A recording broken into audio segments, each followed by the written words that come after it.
Hey everybody, welcome to Killing Time. We are back after a small hiatus. I am IA, otherwise known as not the Florida Gator. And No, this guy, that would be me. yes, he's known as the Florida Gator, the not what you thought crocodile. He's also known as JB. And also Mr. No Nickname, as it says in his lower third. Yes. No, Okay. So this is the show, well, it's called Killing Time. And we review entertainment that doesn't suck, or we try to find entertainment that doesn't suck, and occasionally we find the horrible stuff and we talk about it. But I don't think we have that this episode. I think we got some good stuff. No, I think we're good stuff this episode. I think we're going to go good. All right, so I think the first thing we're going to hit up is the Logan trailer, which confirmed that the movie was about Old Man Logan, that storyline that was in the Marvel comic books. What did you think of the trailer? I thought the trailer was excellent. I thought one of the best parts was using the Johnny Cash song "Hurt," which seems to fit the tone of the movie that they're going for. It's kind of it's set now, but it has like an Old West kind of feel to it. And I like the fact that being the Old Man Logan story, it kind of throws all the other mutants away because they're all already gone. So it's just, him. It looks like just him, Charles, this small girl, and then the bad guys. Yeah, so it's looking like that girl is either X-23, his daughter, some version of the person who's going to take over the Wolverine character, because Hugh Jackman, this is supposedly his last fling as Wolverine, right? There's just no other films in the plans as far as I know. No, this is the swan song. Yeah, so he's played this character in tons of movies. They shoehorned him into everything, including Apocalypse, which he didn't have to be in, by the way. No, not at all. Especially the way they did it. But anyway, this movie looks pretty good. It looks really gritty and dark. It actually looks like not just a good comic book movie. It actually looks like a good movie. Well, I think with the rated R rating on this one, there's a chance they can actually tell some of the violent story with Wolverine that's necessary, because you can do the PG-13 version of him, and he can stab people, but there's a bit of violence. This is Wolverine. He's got a lot of violence. He's got a lot of issues. Violence. A Berserker Rage has never really been on film yet. I don't know if he'll have it in that old age, but it looks like we could have something good here. I don't know who's directing the film. Do you know? No, not off the top of my head. Okay, I have no idea. I'm going to assume that they're hopefully good. Hopefully they're not the person who did X-Men Origins Wolverine. I hope it's not Brett Ratner either. I assume not, because I probably would have flipped out by now. Yeah, whatever it is, I thought it was, just as a trailer, it was excellent. I mean, you got some of the story, you had good music, good scenes. I mean, it looks like it's going to be good. Oh, did you see the new Wonder Woman trailer? Yes, I did. What did you think about that? I thought they showed a lot more action in that one. You definitely got a feel for the exact plot, and it looks like it's going to be her now telling the story of what happened to her to make her kind of leave the world, so to speak. It looks really straightforward. I think that could be very good, because essentially, in my head, Wonder Woman, especially the way they're doing the film, it's kind of their Captain America, right? It's like we have this story set in the past, but we'll have a narration from a current point of view, although Captain America did not have that. But we kind of knew he'd make it through because, stories. But Right. So I don't know if that makes any or creates any issue for the film at all. Like, oh, well, the narrator doesn't die, clearly. It's Wonder Woman, so you're not expecting her to do that. But there are going to be other characters who look like they lose their lives, a lot of other higher stakes happening there. Do you think that's going to hurt the movie at all, the fact that that the narrator obviously makes it for 100 years? No, I don't think so, but I think you're right that it'll be good that it's a more of a straightforward story, because one of the big, problems with Batman vs. Superman was the story was so convoluted and all over the place. This looks like pretty straightforward. We got World War I, and she comes to either help or whatever, and things don't quite go the way she planned. What a crazy idea. One story per movie. Let's not do 6 movies. I'm not going to get into that. I'm not falling for that this time. What else were we going to talk about today? There's Doctor Strange. You saw Doctor Strange now. I haven't seen it yet. What is your spoiler-free verdict? Spoiler-free. This is a movie to see in the movie theater because of the visuals, and maybe even see it in 3D, because the visuals with all the, astral plane projection things, really cool. Definitely visually it was stunning. Story was like any story with a lot of magic. There's some plot holes, but overall pretty tight. And unlike a lot of the talk online about upset that they made the Ancient One a woman, it was good. She pulled it off. Excellent actress. I mean, it was very good. Do you think the movie actually establishes magic in a, this sounds weird, believable way that fits in with this Marvel Cinematic Universe? I don't want to say believable, but it fits in with the universe enough, and especially it shoehorns nicely into how they're going to get to the Infinity Wars. Okay. I mean, the cosmic stuff, it's weird because like aliens and cosmic stuff sounds like, yeah, it's fine. Even though a lot of that technology could easily be magic. But Doctor Strange is obviously clearly saying there is magic. There's this whole other realm that's dealing with this. Although I still think we kind of had a window into that with Thor. Because, magic hammer. Right. It actually, the feel of the movie is much more in line with Thor than it is with like Iron Man or Avengers. It definitely has that kind of mysticism to it. Does it stand alone on it, or do you need to see anything else before it? No, you don't need to. I mean, there's some talk of some of the other things going on in the Marvel universe, but I don't think you need to see anything. Okay, so you think if you're going to watch it in 3D, watch it in the theater. Do you think people have to watch this movie to enjoy the rest of the movies? No, I don't think it's integral to the plot. If you knew one thing, you're being beckoned behind you. Oh, yes. I need a tissue. Just toss it. Thank you. A tissue, because I was sniffling. But I muted the mic when I was doing that. So now you guys know for a fact. Thanks, Liz. All right. So that's staying in the episode.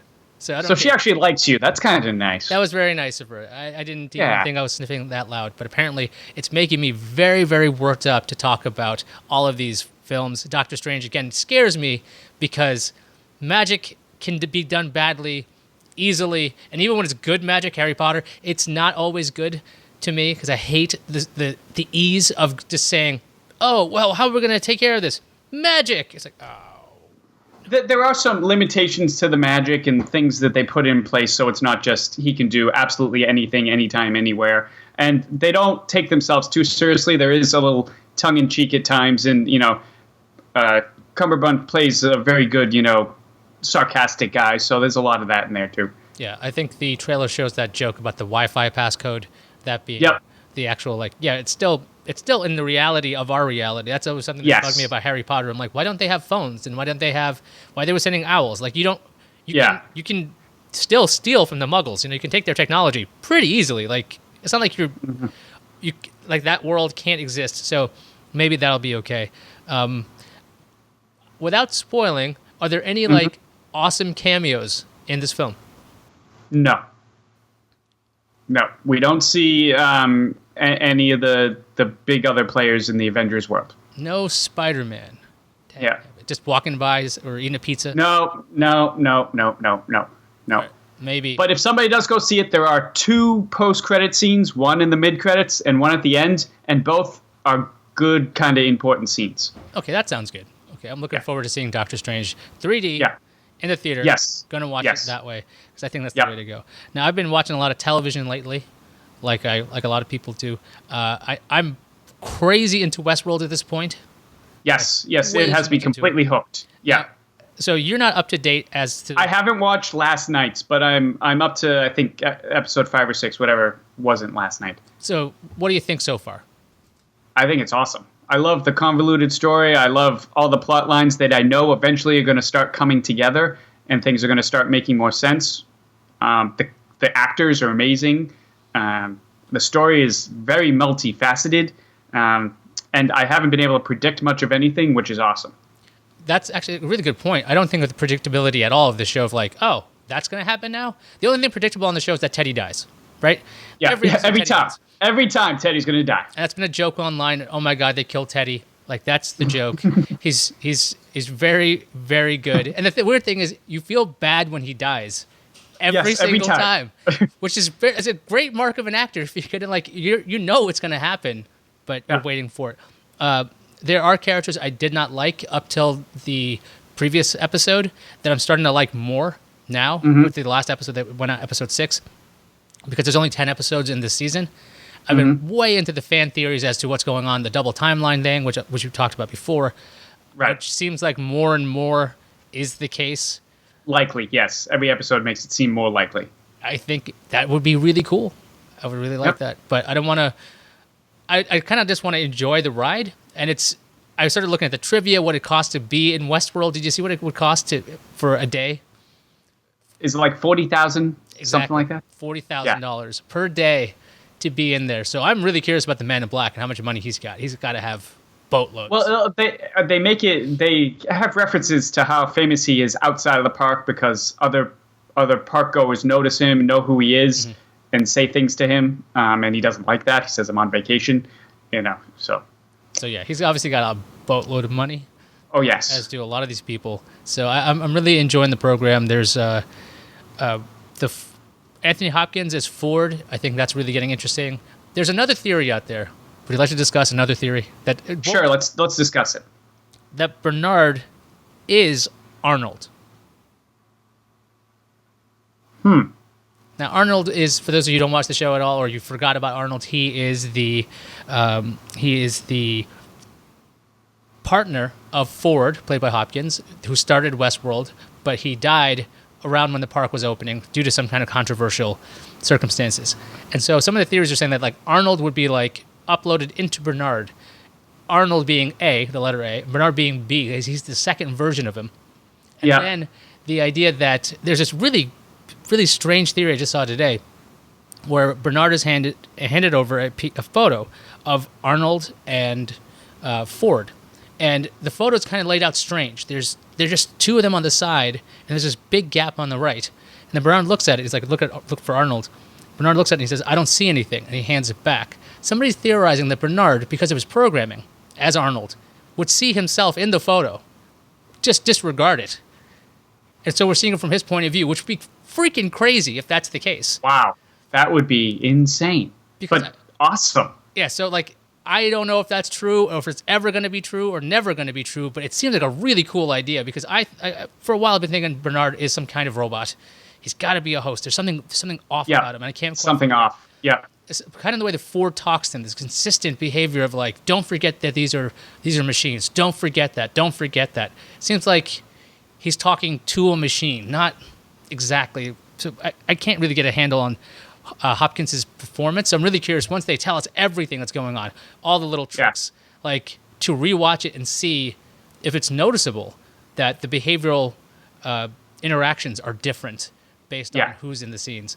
So, I think you're right about the twist is going to be that someone is not human who we think is human. That's clear. But the question is just who and what. And I think that's a good theory. We'll have to revisit this when the show's over and see, just where these theories went. All right, we'll leave that alone. Moving from Westworld to Wally West, we're talking about The Flash. Are you up to date on The Flash? I am. I've seen last week's, yes. What was it last week's episode? Because I can't remember right now. Last week's episode. The monster. The monster with the hologram monster, and we had the Harrison Wells not actually being intelligent from the other world. Right. He's H.R. Wells this time. This is, I believe, the 7th or 8th version of Wells, played by Tom Cavanaugh. He's playing it completely different. I really am enjoying that. He's like my favorite part of the show. He's so strange. And we know he has some ulterior motive, but we don't quite know what it is. Yeah. So, yeah. I think it's going really well. I like the season so far. I'm kind of waiting for it to kind of pick up. And there was a lot of development for the Dr. Snow character, Killer Frost.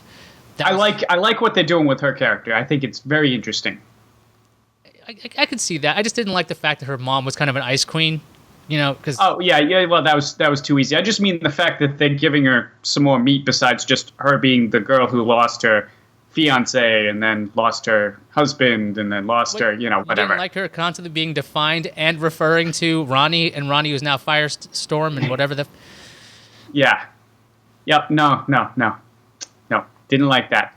But the only problem I see is, and I'm seeing it with all the shows on the WB, is I know that their storylines are being affected by the fact that they want to do a crossover. Mm-hmm. And I think it's going to dilute each show's own storylines because they want to make a crossover. Do you know what I mean? Yeah, because they're so focused on having to do a crossover that they're going to have to change the plots of their shows, and I think it's going to hurt each show individually.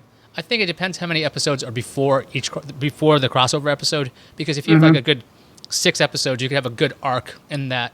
Yeah. Maybe even 3 episodes, but if it's like 2 or 1, you don't want to even get it started really because you're going to go and change that. It's the 4 shows are Legends of Tomorrow and Supergirl, Arrow, and the Flash. Arrow, and Flash. Yep.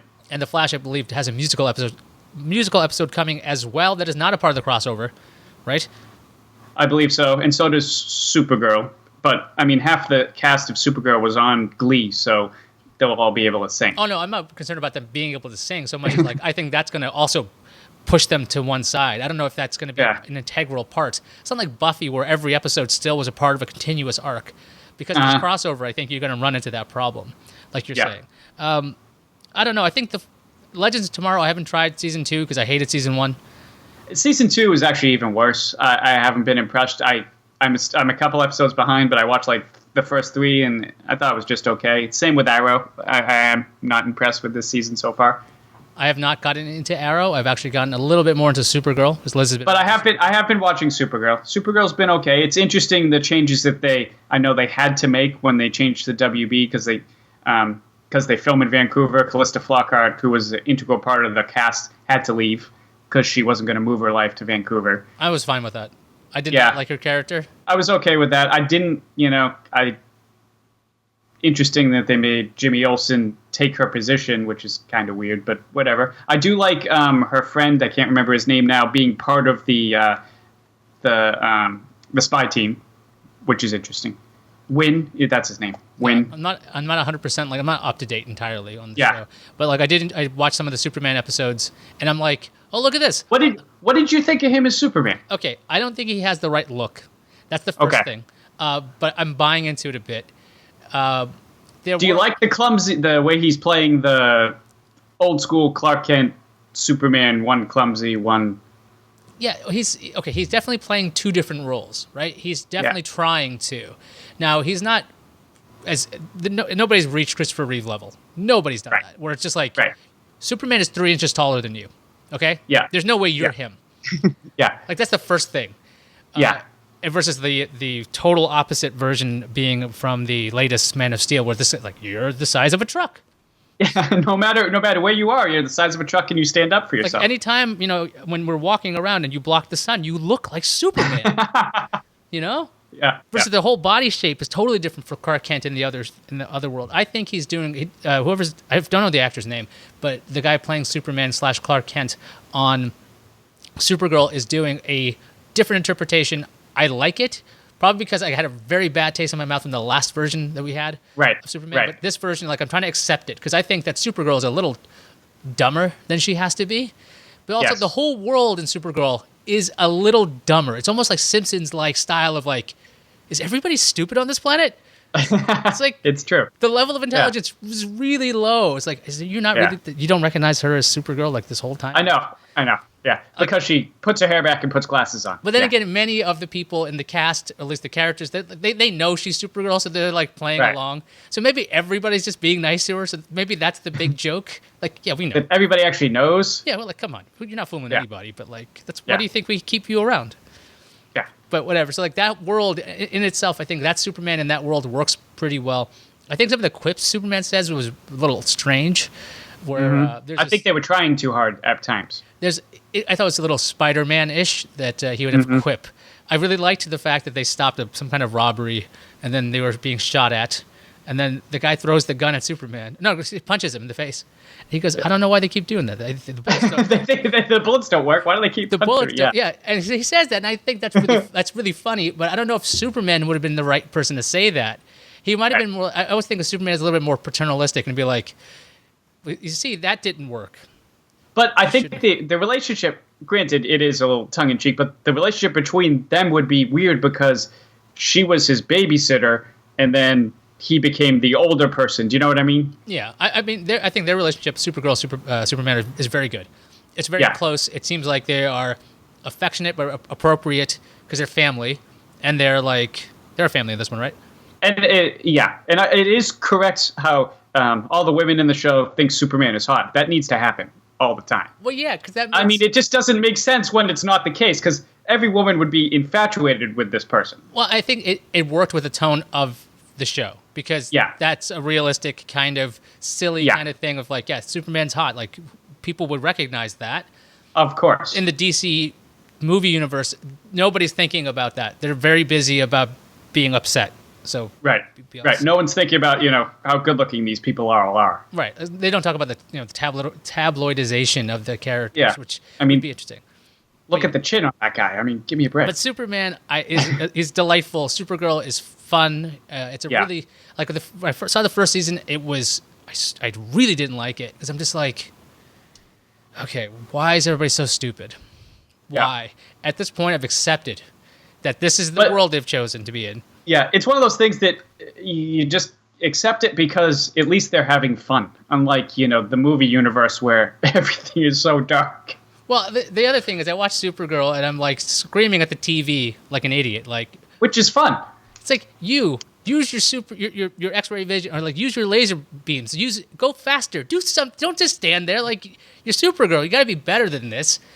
Versus like the Flash. The Flash, has always got this. I'm learning. I'm trying to figure it out. I'm learning a new trick each time. So like that was kind of neat. Like, I'm gonna throw lightning because I haven't done that before. Versus Supergirl, who can do everything Superman can do, and Superman has talked to her constantly. Like, okay, when you focus, you can burn this person's head off. Don't focus too hard. That didn't happen in the show. But I'm just saying, she could be taught. And she should know her skill level at this point. Because it's been 2 seasons. I don't know how many fights you got to be in to go, I can run really, really fast. Or I can go really far away, and I can still knock them out with, laser vision. That's your option. Or blow them up with heat vision. Or make them an ice-icle. That was a long pause for that. Ice-icle. Excellent. Okay. With that note, I think we're going to wrap this up. I got my tissue here, which is unused, so it's good. I'm going to keep it here. And that was my big blathering on, because right now you saw the Patreon stuff right there. Yeah. I see that? It's smooth. Yeah. Super smooth. So thanks for everybody supporting the show still, because it's been a little bit wonky. It's been a little crazy lately. Maybe I'll explain that later on in the Quest for Peace episode. But man, did I have a mess up last weekend. Anyway. Oh, yeah. Anything else? Oh, you should like this show. Subscribe to this show. You should, even if you're like, hey, I don't know if I really like the show, hit the like button anyway. Or hit the subscribe button too. Because you know what that means on YouTube? It means that we can go and maybe land a sponsor. Want a sponsor? Let's get a sponsor. We've got some ideas. And then we can have a nice, this could be our permanent jobs, and this is all we do once a week. That's it. That would be awesome. The Florida Gators going to retire. So, that's the point. Sounds good to me. Anyway. I'll be 40 in a couple of years. Let's do it. The show's available everywhere, by the way. It's on iTunes. It's on Google Play Music at this point, by the way. You can get it on, I have it on SoundCloud, too. So you can go places. It's available. Go to killingtime.tv to find those links. Anyway, that does it for us. We'll see everybody next time. Bye. Hit the button, dude.